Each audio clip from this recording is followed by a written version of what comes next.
Hello, this is Cynthia Sue Larson talking with you today about non-player characters, or NPCs, Enlightenment, operators, and things. And I'm coming to you from the beautiful, stunning, gorgeous scenery here in Boulder, Colorado. Yeah, it's up on the top of some red rocks just outside of town. Well, it's sort of in town, but I'm not in the town when I'm up here. Anyway, what I wanted to share is this idea of NPCs. I got a question this last month, and it was from a woman named Cynthia also, and different Cynthia, not me. And she wanted to know what my thoughts and feelings were about the possible existence of NPCs. And it's a good question. This idea comes from gaming theory, from people that play games where one of the characters is not necessarily another person.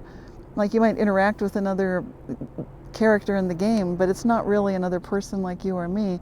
Instead, it's kind of a filler, like a shopkeeper or somebody that fulfills a function, but they don't really make choices.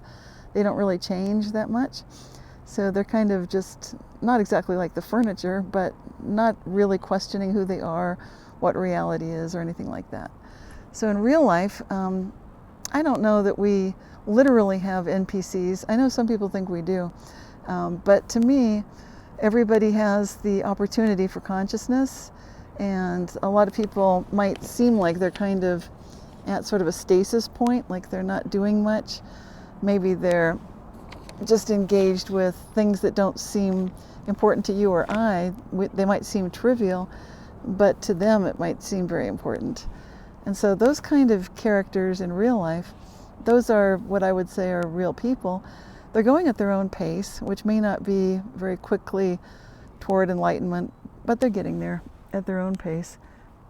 And as they do that, it's interesting because it's like flowers with the petals just opening, where you get a sense of being able to see something unfolding just at its own beautiful pace, like a child learning to walk. And so if you think of it that way, then NPCs might be going more slowly than we are. But I think everybody is growing and changing. I think change really is inevitable. Growth may be optional, but change is happening. So what does that mean when that's going on? Well, for one thing, I think it's super important to choose to be loving, to choose to be kind. That's important because as we do that and make those choices, we're setting in motion the basis by which everything else is responding to us. Because the truth is, we're living in a very participatory universe. That means as we think a question, we're always getting answers. That's why we can think about something and then start seeing things differently. And it's a fun thing to do if you're asking questions that you want to live the answers to. I recommend questions like, how good can it get? Because when we do that, we instantly start off on a happier trail than if we don't. Now, the other thing in this this question about NPCs, it reminds me a lot of a book I read a long time ago. It's a very old book. It's called Operators and Things, written by a woman under a pseudonym. Her name as the author was Barbara O'Brien, and she published this book in 1958. And one of the things that she writes about is, let me read something. Okay, well, I should explain something else before I start reading anything. If you haven't read the book, it's not like any other book, because this book is written, the reason it's written by a pseudonym, Barbara O'Brien is not the author's actual name, is because she literally went into schizophrenia and out again without it becoming obvious to the people that she worked with or worked for, to her family, her neighbors, and so forth. And the reason for that is really interesting. It's basically because the process of schizophrenia that she went through was presented to her as some kind of an experiment. And as her brain kind of transformed, she might have thought it was falling apart. Basically, she was hearing and seeing people and things that don't exist, but they seemed very real to her. And she could hear what they were saying and doing, and they definitely had an effect on the physical reality around her. So that pretty much qualifies as something out of the ordinary, definitely does. And the other thing I want to mention is the reason that the book is called Operators and Things is because she talks about these different kinds of characters. Operators being the ones who can effect changes in the world, things being people that are getting played by these puppet masters, if you will. And the interesting thing about it, well, let me just go through this one part at a time because it's fascinating. I'm going to read just a section of the book here. Okay, she says, things, think of the word with a capital initial, if you like, the word things with a capital T. It may help your ego a bit. All people like you are things to us, things whose minds can be read and whose thoughts can be initiated and whose actions can be motivated. Does that surprise you? It goes on all the time. There is some, but far less free will than you can imagine. A thing does what some operator wants it to do. Only it remains under the impression that its thoughts originate in its own mind. Actually, you have more free will at this moment than most of your kind ever have, for you to at least know that what we are saying is coming from us, not from you. So that was one of these operators talking to Barbara O'Brien in the process of her mind going into schizophrenia. And I find it really interesting because obviously she came out of schizophrenia, which hardly ever happens, or it doesn't happen regularly. And when it does happen, the experts at the time, back in 1958, did not know why it happened. But anyway, back into what was going on with Barbara. She was noticing that there's this ease of accessibility. And I want to say something at this juncture, because the operators are the ones calling the shots and knowing how to do things. They were really helpful to Barbara O'Brien. They assisted her in getting away from her place of employment, the people that knew her, her neighbors and so forth. Create a great cover story for why she was on the road, traveling, taking a break from work, going to California, far, far, far away from where she had been living, on the other side of the country in America. And not only did they do that, but when she was running low on money, they would help her win when she was gambling. They would just know how to play everything correctly to come up with winning hands. And then she'd win the money she needed to live on, and not just win the money, but sometimes write a letter to a friend who then happened to be talking to another friend, a mutual friend, who happened to owe Barbara O'Brien money. And so the money would come in that way. So obviously when you're losing your mind and you're taking an unexpected, unanticipated 6-month vacation, it helps to have some money coming in along the way. And these operators would help with that. Later in the book, Barbara O'Brien finds support from an analyst and a psychoanalyst to varying degrees of helpfulness. But anyway, in the process of getting this psychological assistance, Barbara also did her own research to find out, as she was coming out of schizophrenia, what was going on. And what she was noticing is that the operators are very much the subconscious mind. They are the part of the mind that seems to know all the answers. That was what one of her therapists said. That's kind of what she went with. And she saw the things as the conscious beings.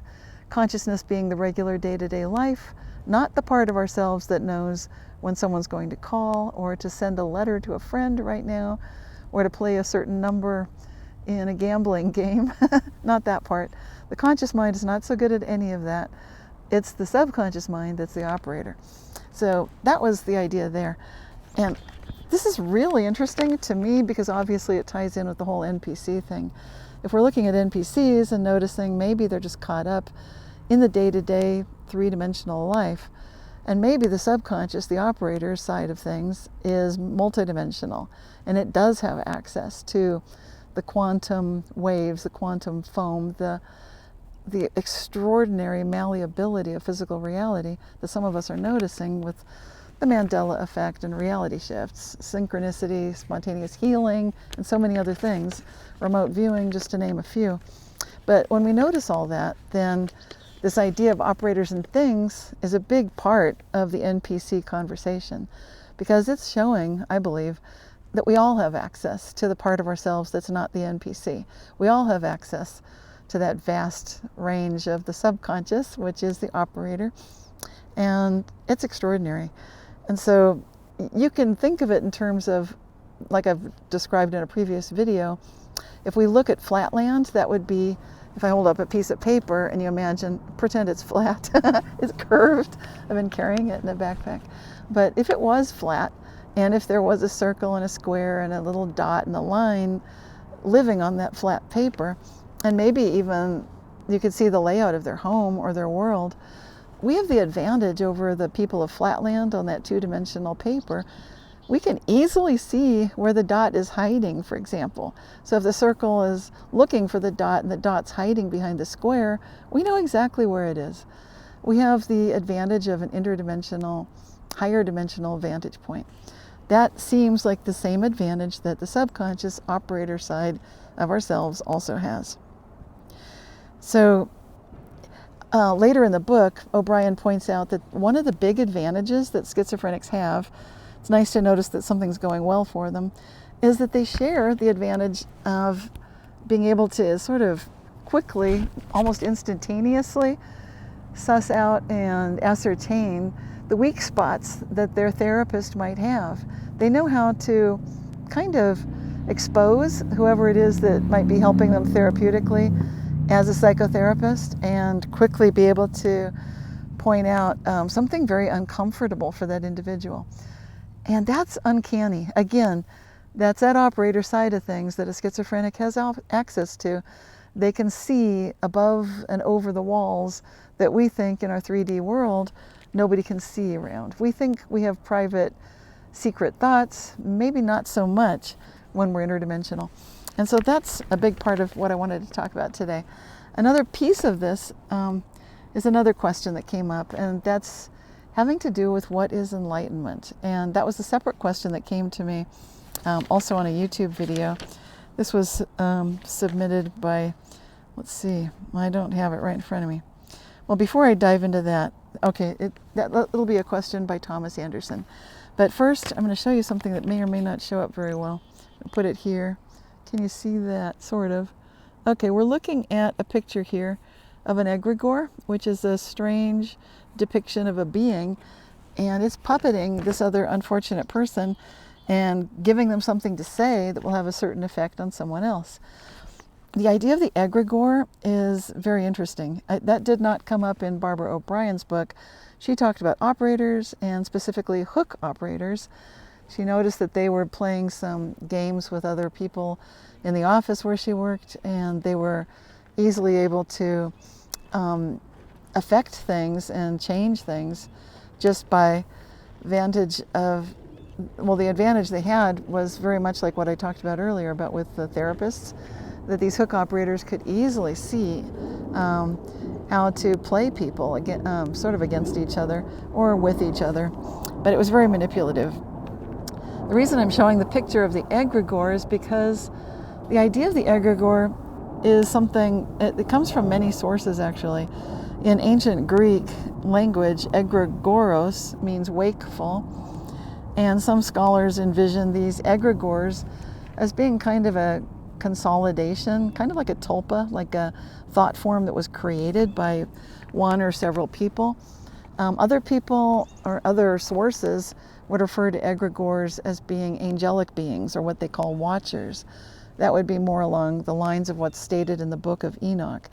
And in any case, I find that fascinating because the egregore concept, that there's some level of the subconscious, some operator level, easily, effortlessly able to influence everything and everyone without people really knowing what's going on. Maybe to some degree is what I'm suggesting. We are all things, therefore, if to the degree we're conscious and not becoming equally balanced and strong in the subconscious, the unconscious, maybe we're getting puppeted a little bit by these angels, these egregores. In any case, that's very interesting. So where does this lead us toward enlightenment? How does that fit in? And here's a question by Thomas Anderson, 6568 on YouTube. Flip the page up here on this windy mountaintop. Just for fun. Okay, what's going on? What's his question? Yeah, he's asking about enlightenment. He says the Monroe Institute explorers confirm what most of the ancient spiritual traditions teach. Living in this world while being free of any mental and emotional attachment to anything of this world is a path to higher tiers of progress after we die. In fact, this achievement seems to be the very reason we incarnate here. On the other hand, I do resonate with the idea of living, breathing some earthly passion to raise your vibrations so you could develop spiritually and then finally graduate from the Earth University. I am tormented by this conundrum, says Thomas. Is living your passion only a stage of progress leading to non-attachment? Or maybe the two are mutually exclusive. Would you please comment on that? Okay. Well, first of all, I like to start by contemplating ourselves, of course, as being embodiment of layers of consciousness, that we definitely have neurons in our brains, we have neurons in our hearts, we have neurons in our guts. So it's obvious to see to anybody that means we're thinking with these at least 3 levels, at least. And so if that's happening, not only that, but then we've already talked about this subconscious operators and things business with the subconscious and the conscious mind. There's a lot going on. So if we can bring inspiration, breathing, to inspire is to breathe the spirit in. And if we can do that at the level of mind, body and spirit, or head, heart and gut, or whatever levels you want to work at, that can start to activate a balancing process so that the passion that we need to instill in ourselves is just it's sort of like a passage along the way. I actually do see that these things, they come together, they can be balanced, but it seems like there's a similarity, a very strong similarity going on that I want to mention because it ties in Erik Erikson's 8 stages of development, which are trust versus mistrust. That's the first one, which I think it corresponds with the root chakra. The root chakra, of course, having everything to do with trust and versus mistrust. And it has a lot to do with safety and security, grounding, feeling safe rather than fighting or taking flight. The second Erik Erikson stage is autonomy versus shame and doubt. That reminds me a lot of the next chakra, the sacral chakra. And that has to do with sexuality, creativity, gender identity, and the idea of basically just making things happen in our lives. That's passion for sure. There's also a lot of passion in the third chakra and the third stage, initiative versus guilt. This is, and these also corresponded to certain age ranges and brackets, because that second one was like going up to basically ages 2 to 5, kind of the terrible 2s were the, autonomy versus shame and doubt. When you get to the solar plexus, the third, that's the chakra right below the heart. That has everything to do with initiative and guilt, personal power, will, assertiveness, and individual charisma. This process, usually humans go through it from ages 5 to 7.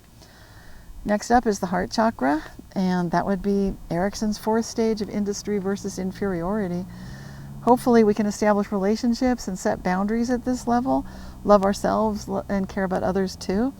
It's challenging to do that, to find that balance, but we need to. We need to learn to respect ourselves who can be very different from others and find a way to balance that out. The 5th chakra is the throat.